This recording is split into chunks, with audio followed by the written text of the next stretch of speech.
Mesdames, Messieurs, bonsoir et bienvenue aux 20h de ce mardi 20 mars 2018. À la une de ce journal, le président du Mouvement pour la Renaissance du Cameroun pointe du doigt la responsabilité du chef de l'État Paul Biya dans la dégradation de la situation sécuritaire dans les régions anglophones. Le professeur Maurice Kamto a dénoncé l'indifférence du chef de l'État Paul Biya au cours d'une conférence de presse donnée ce jour à Yaoundé. L'opposant parle déjà d'une guerre civile.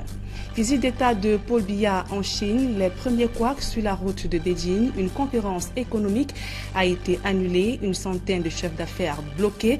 Les opérateurs économiques dénoncent déjà la supercherie autour de ce projet. Voilà pour le sommaire.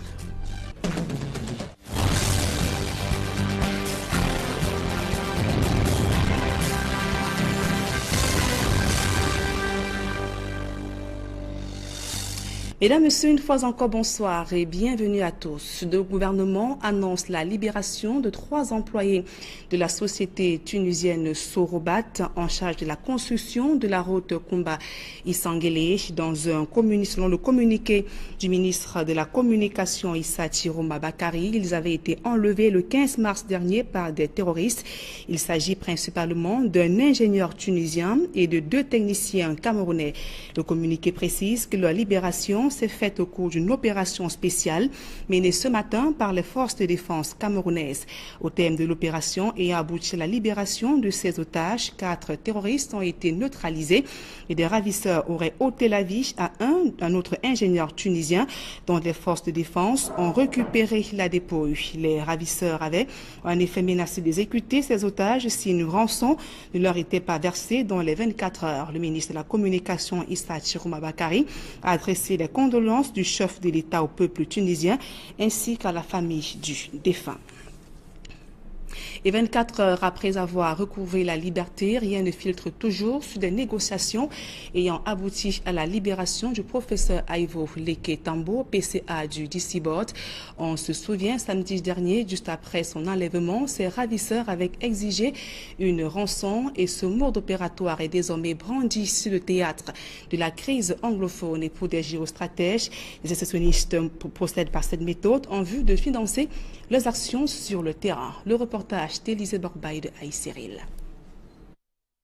Les enlèvements de personnalités de la République font rage dans les régions anglophones du Cameroun.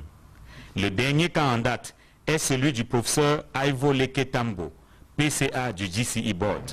Mais jusqu'ici, il est difficile de décliner l'identité des auteurs de ces enlèvements qui, dans la plupart des cas, ne sont pas revendiqués. Il est très difficile de savoir qui opère actuellement dans les régions du sud-ouest et du nord-ouest du Cameroun. Au début, on a vu des groupes sécessionnistes qui revendiquaient la partition du Cameroun et l'autonomisation des régions anglophones du Cameroun. Et ces groupes-là avaient pour stratégie de défier l'État dans l'usage du monopole de la violence légitime dans ces localités-là. Maintenant, on a d'autres groupes qui peut-être peuvent évoluer sous la bannière sécessionniste, mais en réalité, il s'agirait de groupes criminels qui se serviraient de cette opportunité-là, n'est-ce pas, pour s'adonner aux raquettes, etc. Si les enlèvements ne sont pas revendiqués, les ravisseurs sont tout de même passés à une autre phase, en exigeant désormais une rançon. On peut avoir 2 trajectoires. La première trajectoire consisterait à avoir des groupes sécessionnistes qui seraient coupés des sources de financement et qui rechercheraient à travers des enlèvements, n'est-ce pas, de nouvelles stratégies de financement de leurs opérations. La deuxième logique consisterait à avoir sur le terrain des groupes criminels qui disent officiellement être sécessionnistes, mais en réalité des opérateurs opportunistes qui se serviraient, n'est-ce pas, des enlèvements pour avoir, n'est-ce pas, un certain nombre d'agents. Qu'il s'agisse de sécessionnistes ou de simples groupes de délinquants, ce nouveau mode opératoire qui consiste à exiger une rançon après un enlèvement obéit dans chacun des cas à une logique bien précise. À l'État du Cameroun d'en tirer les conséquences. Et je vous le disais en titre, le mouvement pour la renaissance du Cameroun déplore la dégradation du climat socio-politique dans les régions anglophones. Pour le MRC, la situation qui prévaut en ce moment dans les régions du nord-ouest et du sud-ouest Cameroun s'apparente à une guerre civile. Et au regard de l'escalade de violences meurtrières dans ces parties du pays, le professeur Maurice Kamto a critiqué l'indifférence du chef de l'État, l'attitude qui a contribué à aggraver les tensions. Le compte rendu de Guy Zogo. Face à la situation politique du Cameroun, que le mouvement de la renaissance du Cameroun, MRC, trouve préoccupante, le président de ce parti s'est exprimé à Yaoundé au cours d'une conférence de presse. Pour le professeur Maurice Kamto, les enlèvements actuellement en cours dans la partie anglophone n'augurent rien de bon. Le professeur Ivo Leke Tambo et une trentaine d'étudiants et personnes ont été enlevés par des individus armés. Tout ceci n'augure rien de bon pour notre pays. Pour autant, le président du MRC s'oppose catégoriquement à toute idée de partition du Cameroun. Jamais le peuple camerounais n'acceptera la partition de notre cher et beau pays, fruit d'un héritage historique et œuvre commune des anglophones et des francophones qui sont déterminés à porter ensemble leur patrie au plus haut niveau de développement. Cependant, le MRC pointe la grande responsabilité et l'indifférence de Paul Biya dans la dégradation de la situation du Cameroun. À la vérité, l'attitude du président de la République renseigne à suffisance sur la considération qu'il a pour les Camerounais. En effet, aucun autre président au monde ne peut afficher autant de distance vis-à-vis de ses compatriotes durement frappés par le malheur. Évoquant le dernier réaménagement gouvernemental, le patron du MRC accuse Paul Biya d'avoir choisi l'option du pire dans la gestion de la crise anglophone à travers ses nominations. Ces nominations attestent du choix de la logique du pire par le pouvoir dans la gestion de ce qui n'était il y a un an qu'une crise politique. Pour le MRC, une seule option s'offre en effet comme issue à cette crise, le dialogue.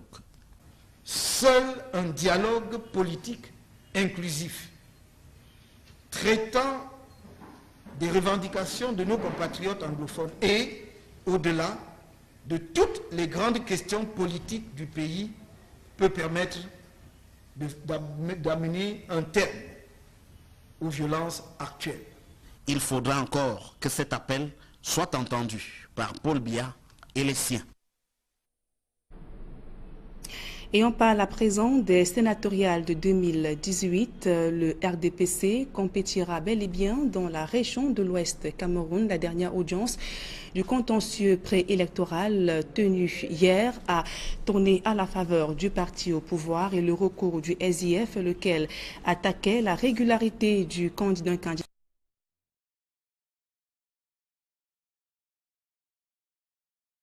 Les juges constitutionnels ont considéré que n'ayant pas été saisis de la question des irrégularités contenues dans la liste du RDPC à l'Ouest, ils n'avaient pas à répondre de cette question malgré l'abondance des preuves dans ce sens. Même l'argument du STF qui a invoqué l'article 48 de la Constitution qui fait du Conseil constitutionnel le garant de la régularité des élections n'a pas fait scier les juges électoraux. Au demeurant, cette issue étale au grand jour l'étrange mécanique de confection des listes au RDPC où l'on voit des méthodes peu orthodoxes qui consistent à substituer les candidatures via le téléphone, la conséquence étant que ces candidatures introduites subrepticement ne concordent pas avec la loi. En refusant de connaître de ces insuffisances entretenues, le Conseil constitutionnel prend le risque de fermer les yeux sur les métastases du cancer électoral au Cameroun. C'est un point perdu que cette instance devra s'attacher à regagner. Deuxième partie de ce journal, nous prolongerons le débat sur ce verdict du Conseil constitutionnel avec Maître Moustapha Ngwana. Il est conseiller juridique national et membre du Collège des avocats du SIF à la dernière séance du Conseil constitutionnel. Parlons à présent de cet incendie qui s'est déclaré cet après-midi au lieu dit Entrée Malam. C'est à Bédi, une villa a été complètement ravagée par les flammes. L'intervention des sapeurs-pompiers a permis de limiter le pire. Le récit d'Innocent Abega et de Julienne Berthe-Bissaï.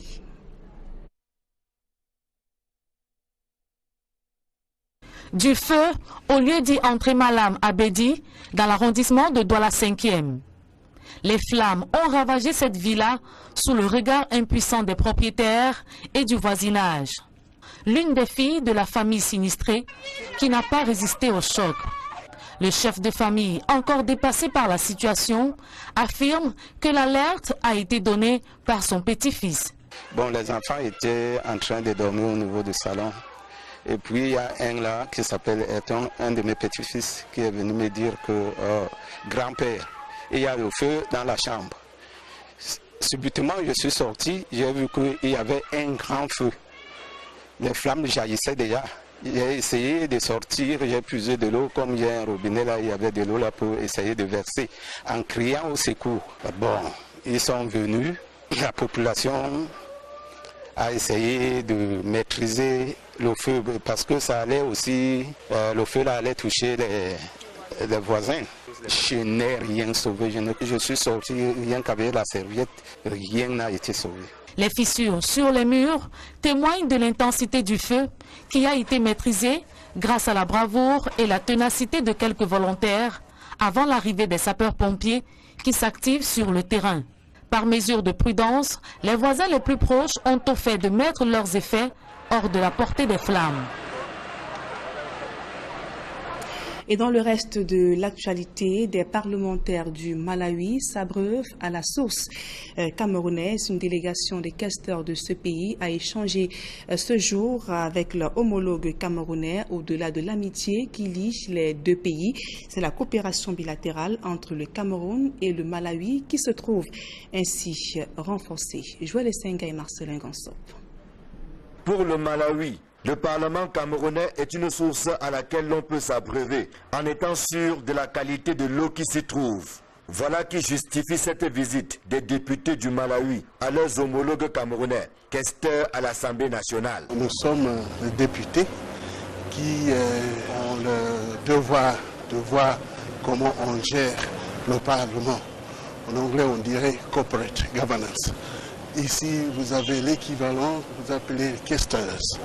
Donc nous sommes venus ici voir le savoir-faire, ce qu'on peut apprendre en termes d'échange, ce que nous pouvons apprendre du Cameroun, mais peut-être au cas où, ce que nous pouvons vous montrer comment ce que nous faisons chez nous. Au-delà de l'apprentissage, aux côtés des questeurs camerounais, la délégation du Malawi est surtout venue renforcer la coopération avec notre pays. L'échange avec le président de l'Assemblée nationale, Kavayege Djibril, les a confortés dans cette démarche. We thought that we could come here in Cameroon to study how our fellow casters are doing. Nous avons jugé utile de venir voir comment le Parlement fonctionne au Cameroun. Nous sommes heureux d'avoir rencontré le président de l'Assemblée nationale du Cameroun, dont la longue expérience est édifiante à plus d'un titre. Nos deux parlements gagneraient à approfondir leur coopération. Je peux vous dire qu'à mi-parcours du programme de notre visite au Cameroun, nous avons vraiment à apprendre de ce pays. Nous croyons que le renforcement de notre coopération sera mutuellement bénéfique pour nos deux parlements. So we believe that we can actually exchange notes and learn from each other on how best we can improve our parliaments.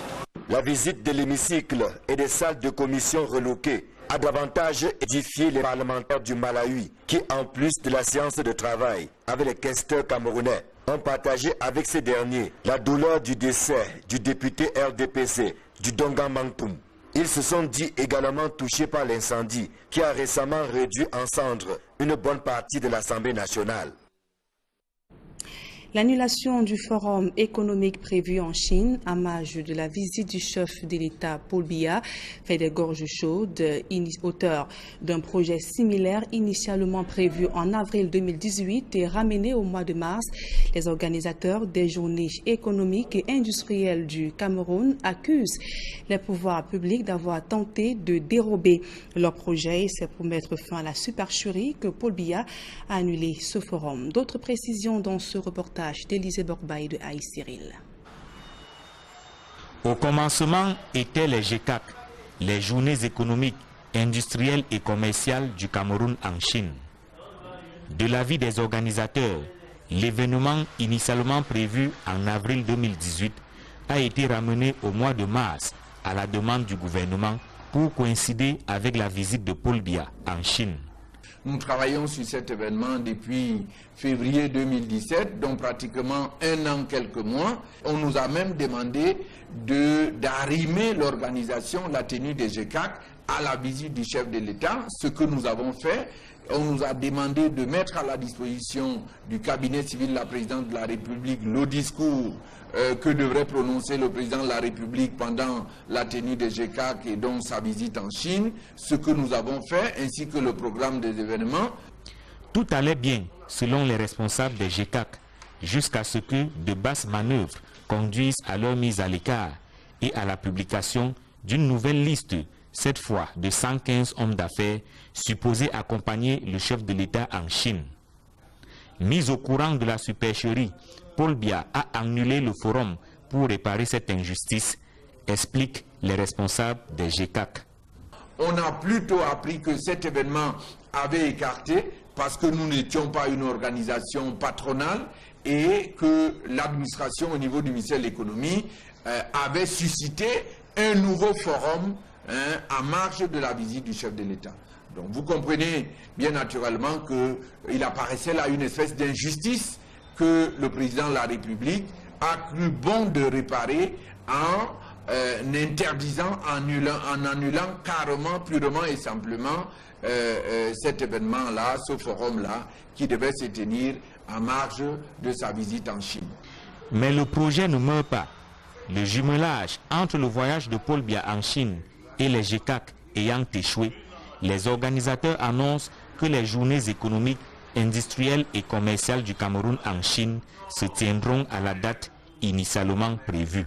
Aujourd'hui que le forum, nous n'avons pas, les participants au GECAC n'ont pas voyagé avec le président de la République, nous continuons à travailler sereinement sous la coordination du ministère du Commerce afin que les GECAC se tiennent à date, donc du 20 au 27 avril.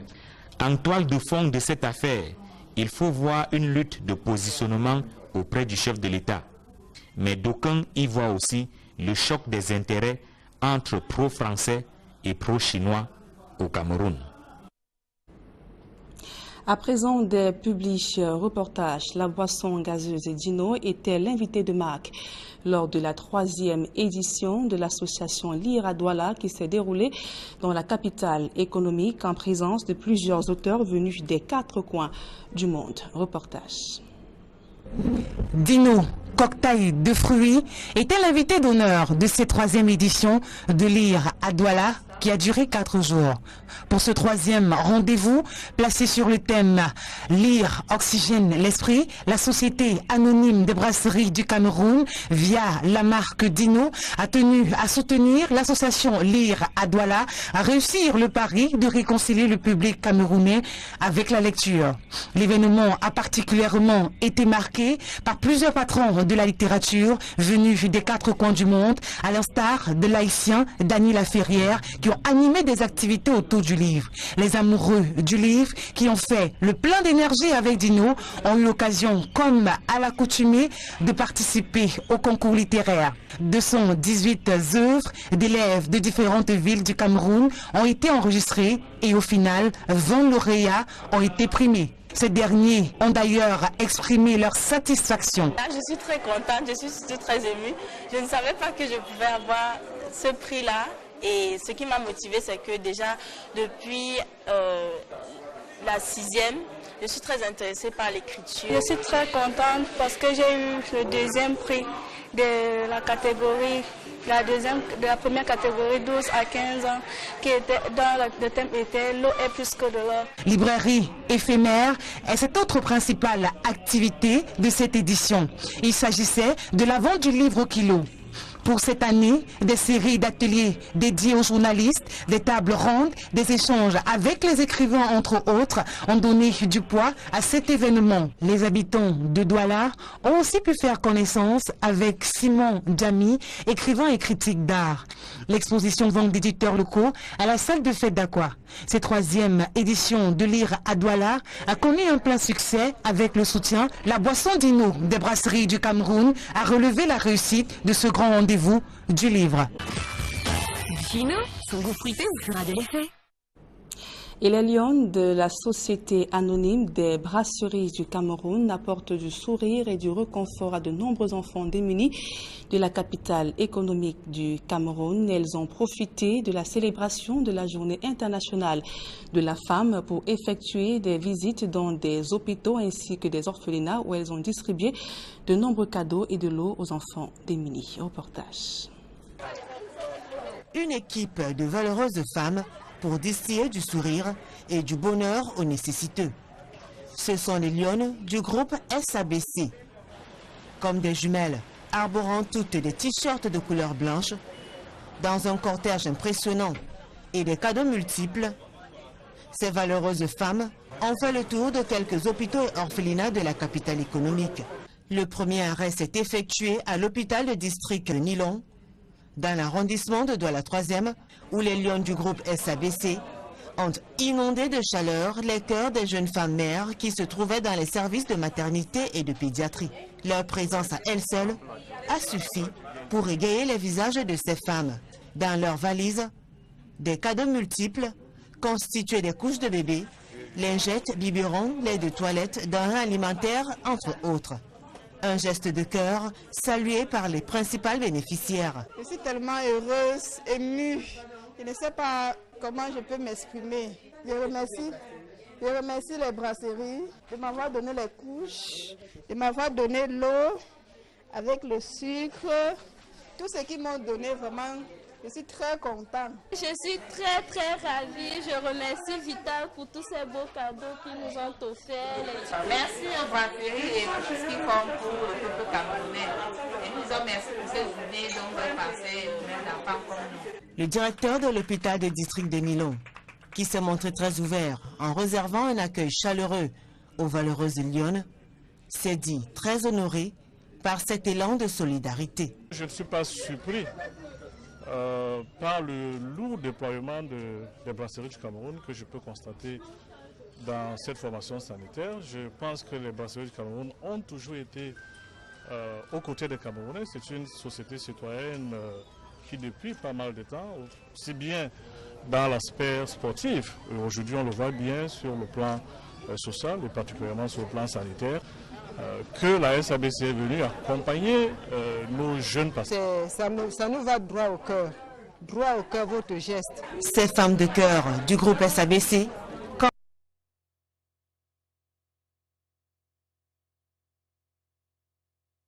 des causes des personnes vulnérables, les rassurant qu'elles pourront toujours compter sur leur soutien. Les lions sont ici aujourd'hui pour le compte du groupe SABC. Nous avons 6 valeurs. Parmi ces valeurs, la valeur qui nous amène ici aujourd'hui, c'est responsabilité. Le groupe SABC est un groupe responsable.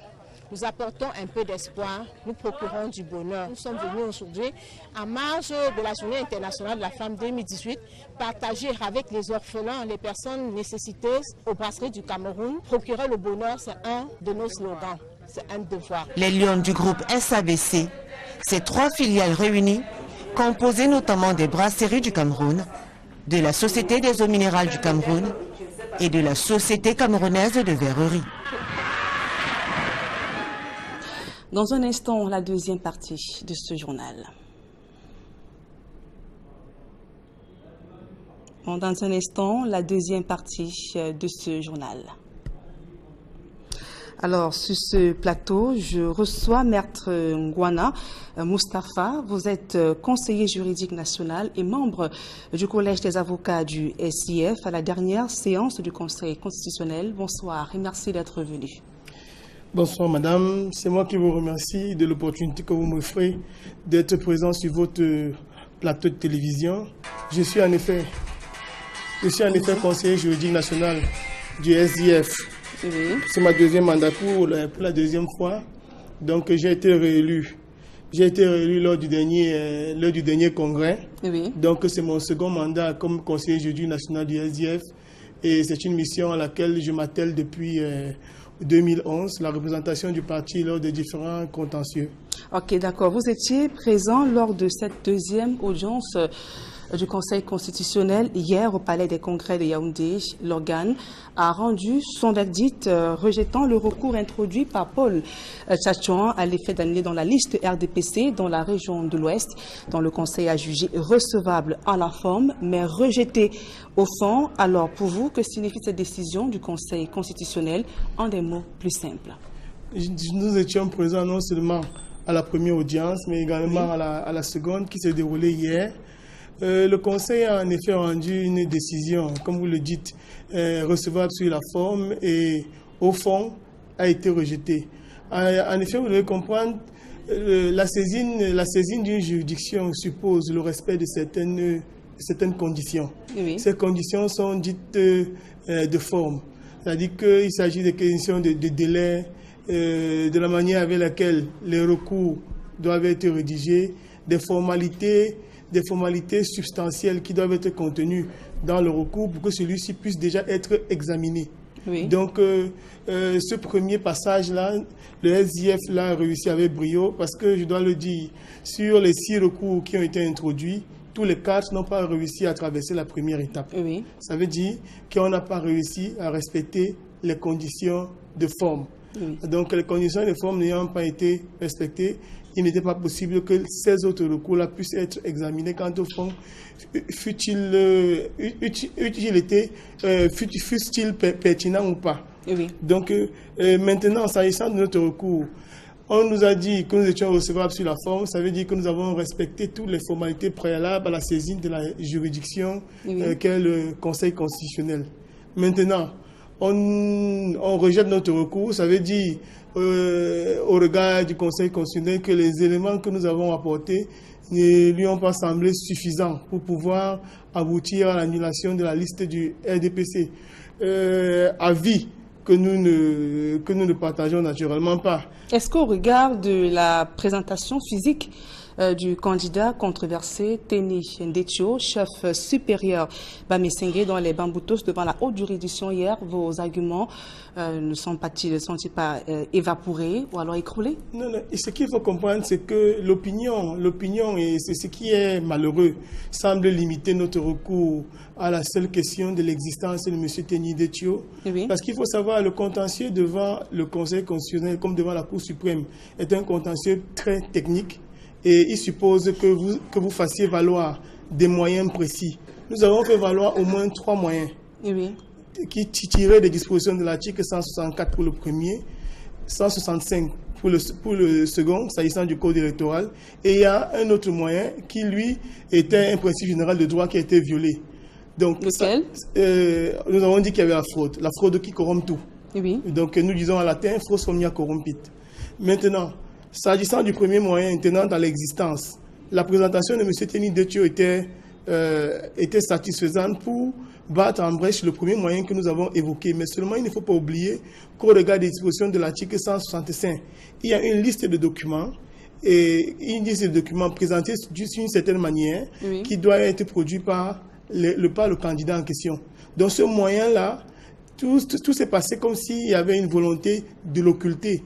Et j'ai remarqué malheureusement qu'une bonne partie de la presse a semblé suivre également cette malheureuse brèche.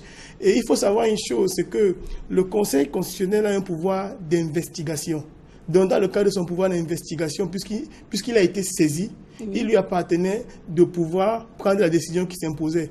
Nous avons remarqué des incongruités dans le dossier de M. Teni Ndetio parce que nous avons sollicité, par respect du principe du contradictoire, que son dossier soit mis à notre disposition, et parce que nous avons également évoqué en cela les règles du procès équitable, notamment l'article 14 du Pacte international sur les droits civils et politiques et l'article 7 de la Charte africaine des droits de l'homme et des peuples.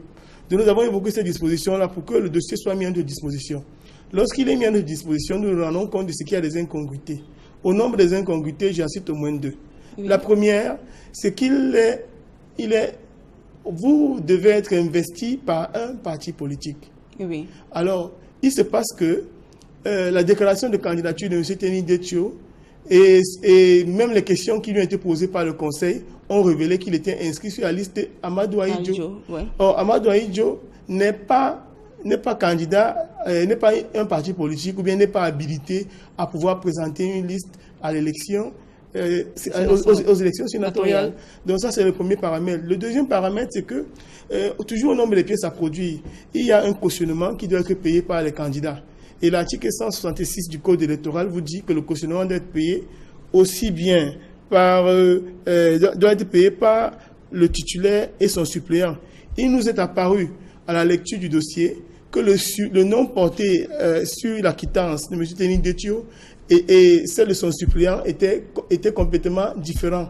Il s'agissait pour nous de questions de fond suffisamment importantes pour que le Conseil, usant de son pouvoir d'investigation, puisse apprécier les faits et aboutir à l'annulation que nous sollicitions. Il est peut-être que je parle en tant que juriste, mais il ne faut pas oublier que l'article 48 de la Constitution, tout de même que l'article 3, alinéa 2 de la loi de 2004, qui organise le fonctionnement du Conseil constitutionnel, donne à cet organe-là le pouvoir de régulation des institutions, mais également le pouvoir de contrôle de la régularité même des élections. Tout à l'heure, vous avez évoqué certaines irrégularités durant l'audience d'hier, notamment au sujet du paiement de la caution des candidats RDPC, mais le Conseil a refusé de se prononcer parce qu'il estime n'avoir pas été saisi à temps. Voyez-vous, cette approche-là me semble un peu surprenante et contradictoire même avec la démarche qui a été celle du Conseil. Parce que si on prétend que nous n'avons pas saisi à temps et qu'il fallait absolument donner tous les éléments dès le premier jour, le Conseil n'avait pas besoin de renvoyer la cause pour 3 ou 4 jours pour pouvoir elle-même investiguer, pour pouvoir avoir le cœur net. N'oubliez pas que le contentieux des élections est un contentieux bien particulier, qui est fait dans des délais on ne peut plus brefs, et qui requiert une certaine expertise, une certaine célérité.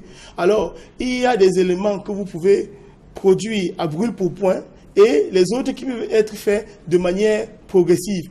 Mais ce qui est constant, c'est que nous avons bel et bien sur toutes ces questions-là saisi le Conseil parce que l'article 165 qui listait les pièces fait également état du cautionnement parce que nous avons dit que cet être dont nous contestons l'existence ne peut pas avoir produit les documents, étant entendu que nous avons été informés de la manière cavalière avec laquelle il a été substitué au détriment d'un autre candidat du RDPC. Vous savez qu'en matière politique, et dans leur camp, il y a des informations qui nous parviennent. Et alors, c'est au regard de tout cela que nous avons donc sollicité qu'on puisse mettre à notre disposition son dossier de procédure. Si notre recours était limité à la seule présence de ce monsieur, je pense que le Conseil n'aurait jamais mis le dossier à disposition. Et donc, il y a donc une démarche qui me semble, ma foi, contradictoire et qui permet de comprendre que, bon, le Conseil, de notre point de vue, a raté une belle occasion de pouvoir rétablir les équilibres entre le RDPC et les partis d'opposition. Donc, pour vous, c'est reparti pour un Sénat largement dominé par le RDPC? Je crois qu'il ne faut pas être naïf. Il ne faut pas être naïf. Le RDPC contrôle la quasi-totalité des conseillers municipaux sur le territoire national. C'est d'ailleurs ce qui a légitimé que le SDF, parti auquel j'appartiens, a choisi de ne déposer que dans les zones dans lesquelles il croyait avoir une once de chance de pouvoir passer. Donc, il est fort probable que le RDPC ait une majorité écrasante, comme ce fut le cas déjà avec le dernier Sénat de 2013. Donc, c'est la palissade, j'ai envie de dire. On va donc maintenant parler de la première sortie dans l'ensemble du Conseil constitutionnel. Dans le thème de ce contentieux préélectoral, donc sur les 6 recours, 4 ont été jugés irrecevables, un radié et un autre rejeté. Donc, quelle analyse faites-vous de cette première sortie du Conseil constitutionnel? Il faut bien qu'on se le dise. Le Conseil, sur ce point-là, a été dans son rôle. Oui. Et je pense qu'ils ont été, on ne peut plus clément cette fois-ci. Je pratique le Conseil constitutionnel. Autrefois, c'est la Cour suprême siégeant comme Conseil constitutionnel. Oui. La quasi-totalité des recours, je ne ferai pas fausse route en disant environ 90% des recours sont rejetés pour des questions de forme. En réalité, la plupart des personnes qui initient les recours devant le Conseil constitutionnel se comportent malheureusement comme si elles se retrouvaient devant les juridictions de droit commun ou devant les juridictions ordinaires. C'est un contentieux spécialisé, c'est un contentieux pour lequel il faut avoir une certaine dextérité, faute de quoi l'essentiel des recours vont forcément être rejetés. Et même vous vous rendez compte, avec le contentieux des résultats, oui. de la proclamation des résultats, il y a des formalités supplémentaires qui doivent être introduites dans les requêtes, faute de quoi elles seront également toutes rejetées. Donc je crois que sur ce point-là, le Conseil est bel et bien dans son rôle. Malheureusement, certains conseils et également certains demandeurs n'ont pas cru devoir s'entourer de l'expertise nécessaire pour pouvoir bien introduire leur recours. Et vous n'avez déjà pas des appréhensions sur la gestion de contentieux, que ce soit post-électoral et même pour les scrutins à venir? Vous savez, j'ai envie de dire que le conseil vient d'être institué, oui. Et que nous allons prendre le temps de travailler. Ce serait aller très vite en besogne que de vouloir tirer à boulet rouge sur le conseil. Nous avons reçu une première déception, ce n'est que la première déception, et j'ai envie de dire bien ce qui en sortira. Alors, merci Moustapha Ngwana d'être venu ce mardi. C'est moi qui vous remercie infiniment, madame.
Et 27 candidatures via le téléphone, la conséquence étant que ces candidatures introduites subrepticement ne concordent pas avec la loi.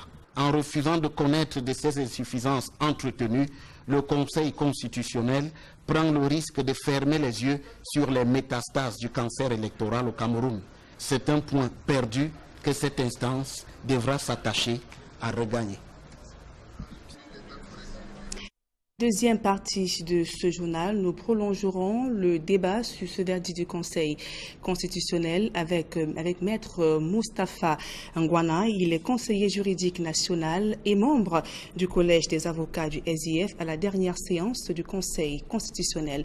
Parlons à présent de cet incendie qui s'est déclaré cet après-midi au lieu d'y entrer Malam. C'est à Bédi, une villa a été complètement ravagée par les flammes. L'intervention des sapeurs-pompiers a permis de limiter le pire. Le récit d'Innocent Abega et de Julienne Berthe-Bissaï.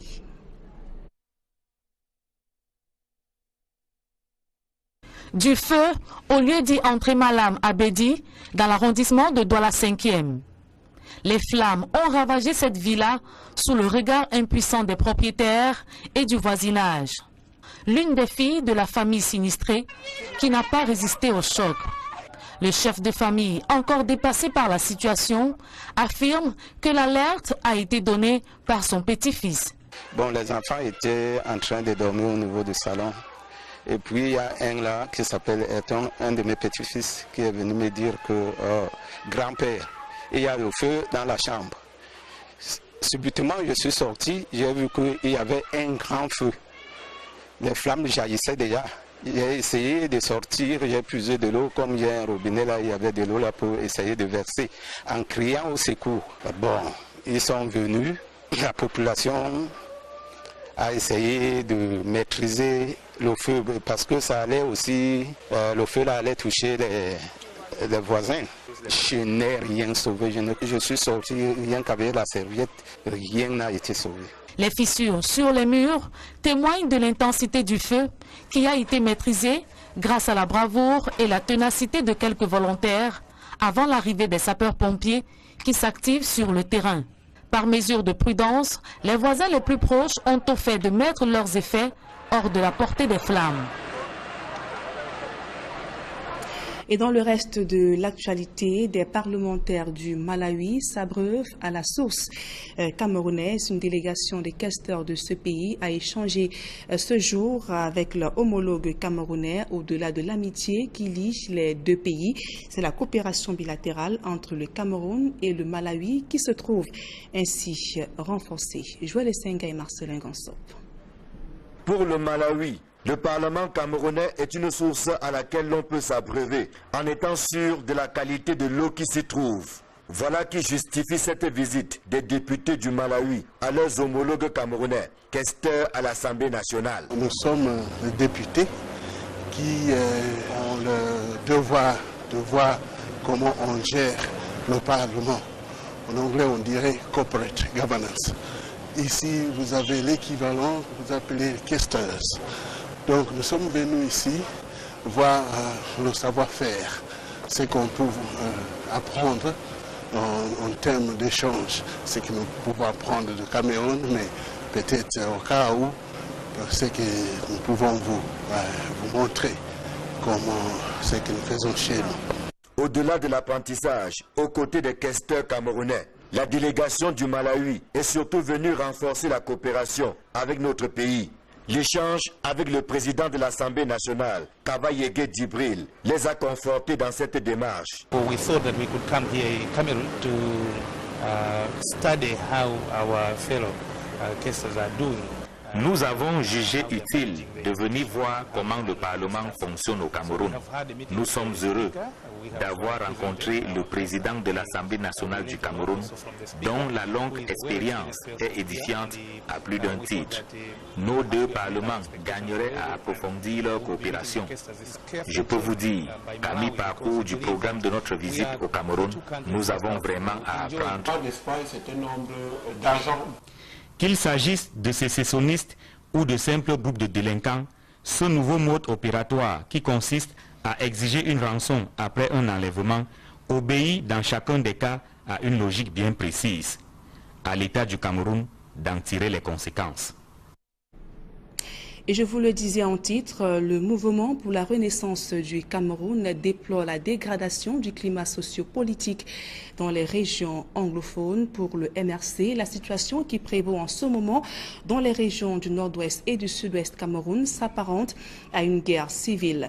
Et au regard de l'escalade de violences meurtrières dans ces parties du pays, le professeur Maurice Kamto a critiqué l'indifférence du chef de l'État, l'attitude qui a contribué à aggraver les tensions. Le compte rendu de Guy Zogo.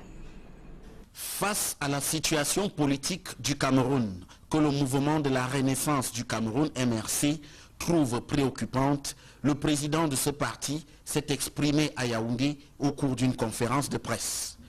Pour le professeur Maurice Kamto, les enlèvements actuellement en cours dans la partie anglophone n'augurent rien de bon. Le professeur Ivo Leke Tambo et une trentaine d'étudiants et personnes ont été enlevés par des individus armés.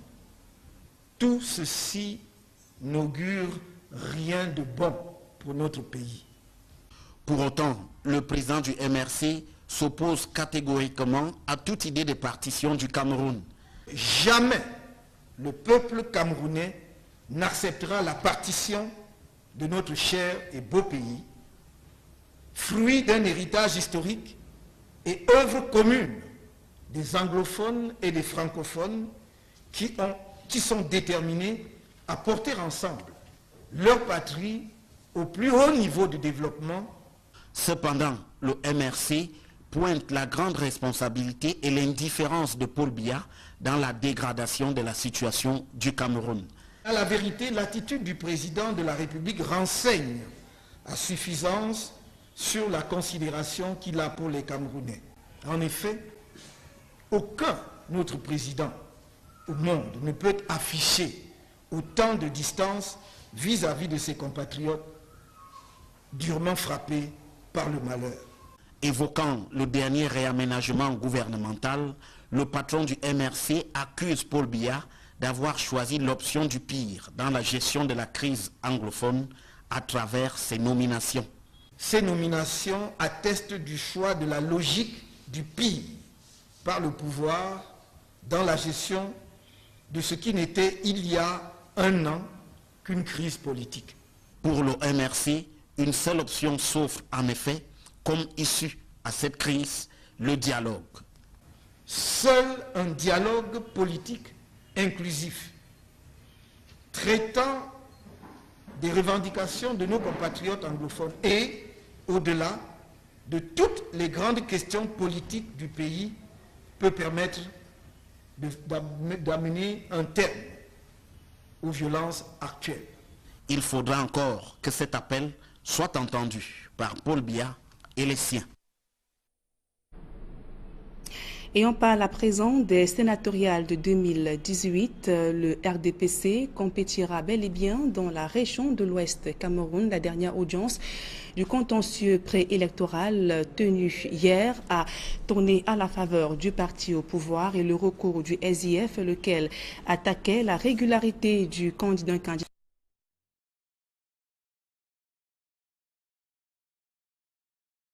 Les juges constitutionnels ont considéré que n'ayant pas été saisis de la question des irrégularités contenues dans la liste du RDPC à l'Ouest, ils n'avaient pas à répondre de cette question malgré l'abondance des preuves dans ce sens.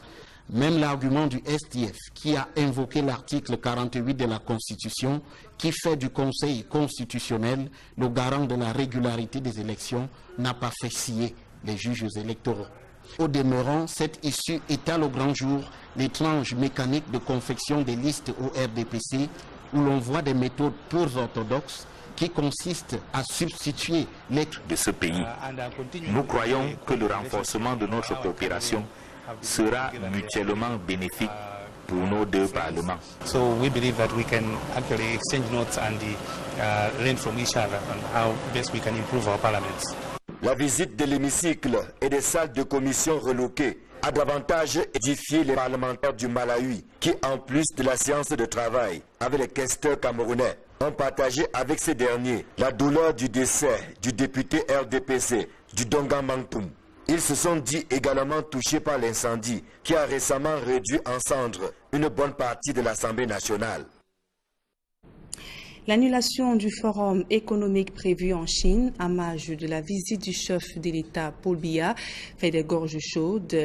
Auteur d'un projet similaire initialement prévu en avril 2018 et ramené au mois de mars, les organisateurs des journées économiques et industrielles du Cameroun accusent les pouvoirs publics d'avoir tenté de dérober leur projet. C'est pour mettre fin à la supercherie que Paul Biya a annulé ce forum. D'autres précisions dans ce reportage d'Élisée Borbaï de Haï Cyril. Au commencement étaient les GECAC, les journées économiques, industrielles et commerciales du Cameroun en Chine. De l'avis des organisateurs, l'événement initialement prévu en avril 2018 a été ramené au mois de mars à la demande du gouvernement pour coïncider avec la visite de Paul Biya en Chine. Nous travaillons sur cet événement depuis février 2017, donc pratiquement un an, quelques mois. On nous a même demandé d'arrimer l'organisation, la tenue des GECAC à la visite du chef de l'État, ce que nous avons fait. On nous a demandé de mettre à la disposition du cabinet civil de la présidente de la République le discours que devrait prononcer le président de la République pendant la tenue des GECAC et donc sa visite en Chine, ce que nous avons fait, ainsi que le programme des événements. Tout allait bien, selon les responsables des GECAC, jusqu'à ce que de basses manœuvres conduisent à leur mise à l'écart et à la publication d'une nouvelle liste, cette fois de 115 hommes d'affaires supposés accompagner le chef de l'État en Chine. Mis au courant de la supercherie, Paul Biya a annulé le forum pour réparer cette injustice, expliquent les responsables des GECAC. On a plutôt appris que cet événement avait écarté parce que nous n'étions pas une organisation patronale et que l'administration au niveau du ministère de l'économie avait suscité un nouveau forum à marge de la visite du chef de l'État. Donc vous comprenez bien naturellement qu'il apparaissait là une espèce d'injustice que le président de la République a cru bon de réparer en interdisant, en annulant carrément, purement et simplement cet événement-là, ce forum-là, qui devait se tenir en marge de sa visite en Chine. Mais le projet ne meurt pas. Le jumelage entre le voyage de Paul Biya en Chine et les GECAC ayant échoué, les organisateurs annoncent que les journées économiques, industrielles et commerciales du Cameroun en Chine se tiendront à la date initialement prévue.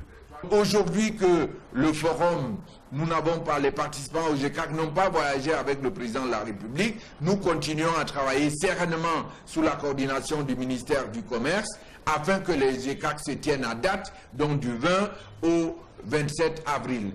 En toile de fond de cette affaire, il faut voir une lutte de positionnement auprès du chef de l'État. Mais d'aucuns y voient aussi le choc des intérêts entre pro-français et pro-chinois au Cameroun. À présent, des publics reportages, la boisson gazeuse Dino était l'invité de marque lors de la 3e édition de l'association Lire à Douala qui s'est déroulée dans la capitale économique en présence de plusieurs auteurs venus des 4 coins du monde. Reportage. Dino, cocktail de fruits, était l'invité d'honneur de cette 3e édition de Lire à Douala qui a duré 4 jours. Pour ce 3e rendez-vous, placé sur le thème « Lire oxygène l'esprit », la Société anonyme des brasseries du Cameroun, via la marque Dino, a tenu à soutenir l'association Lire à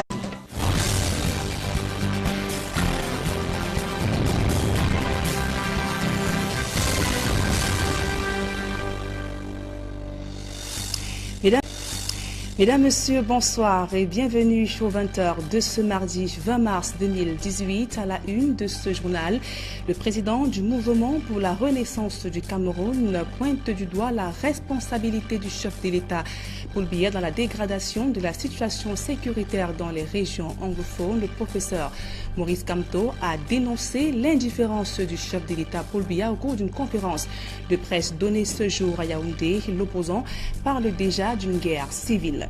Visite d'État de Paul Biya en Chine, les premiers couacs sur la route de Beijing. Une conférence économique a été annulée, une centaine de chefs d'affaires bloqués. Les opérateurs économiques dénoncent déjà la supercherie autour de ce projet. Voilà pour le sommaire.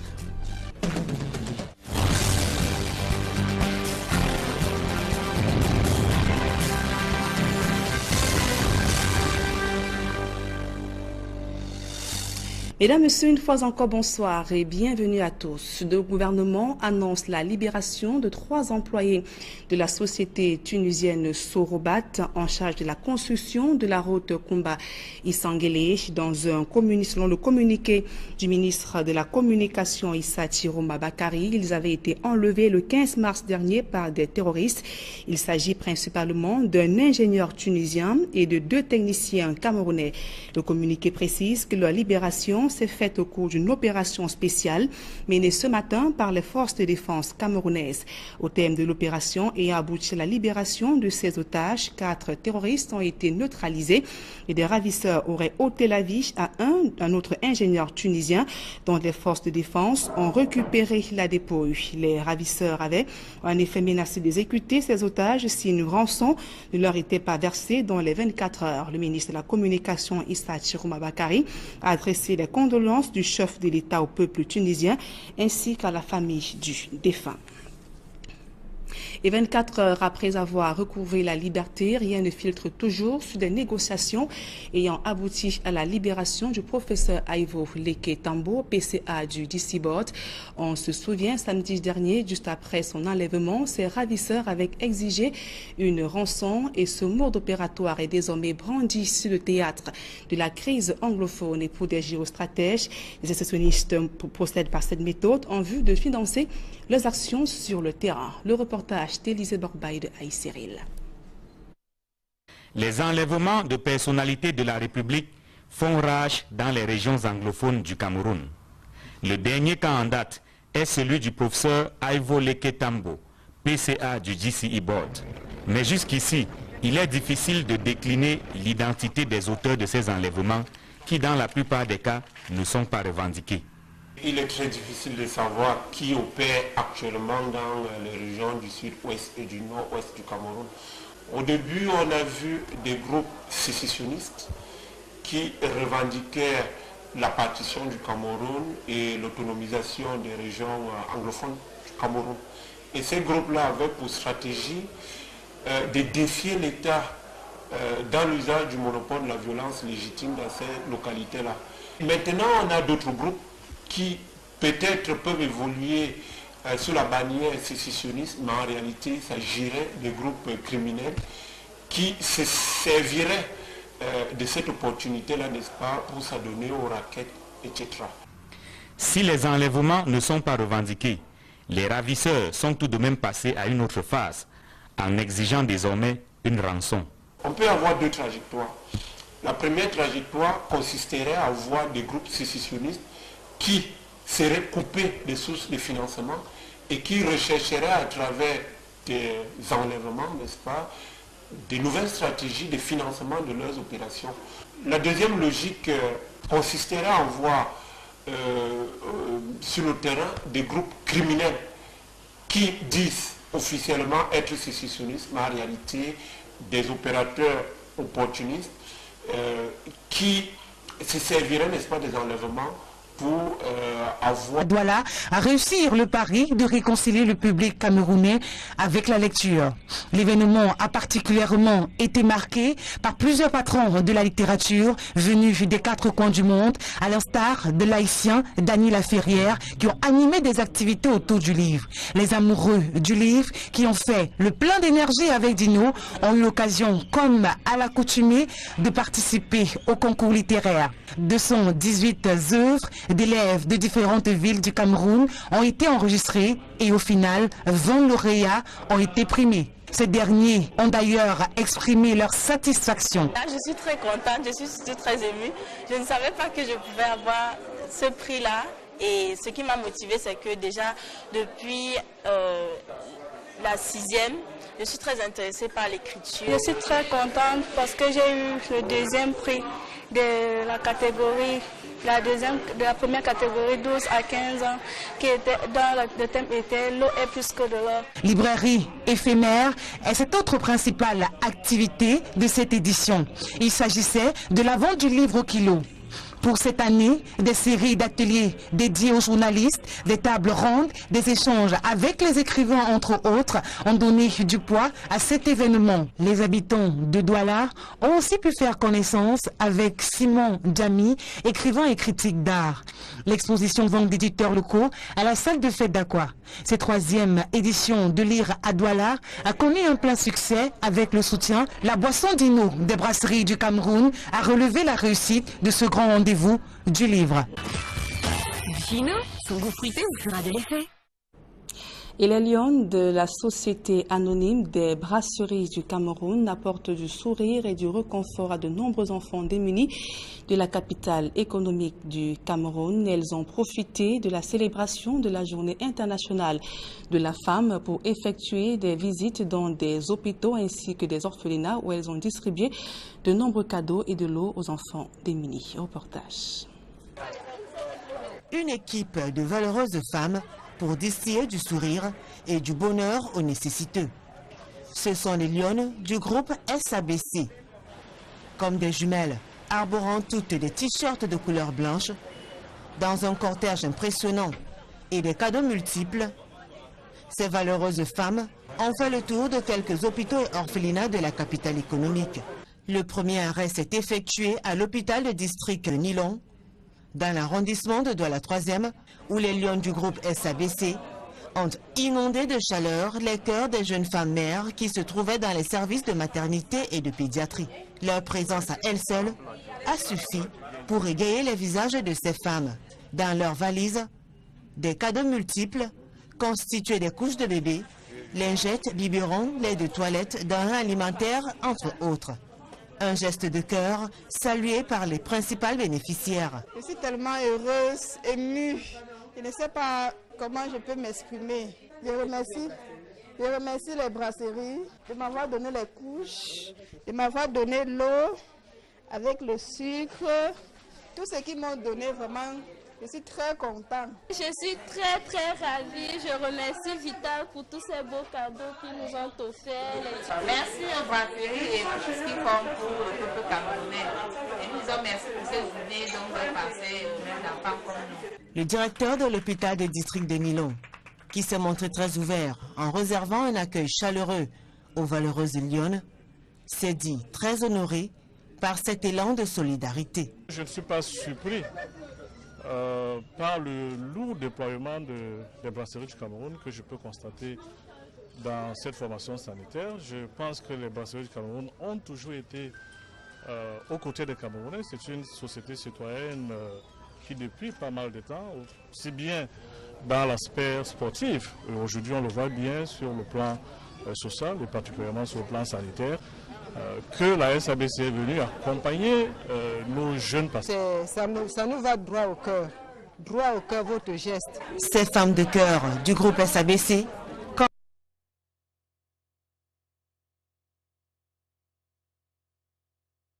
des causes des personnes vulnérables. Les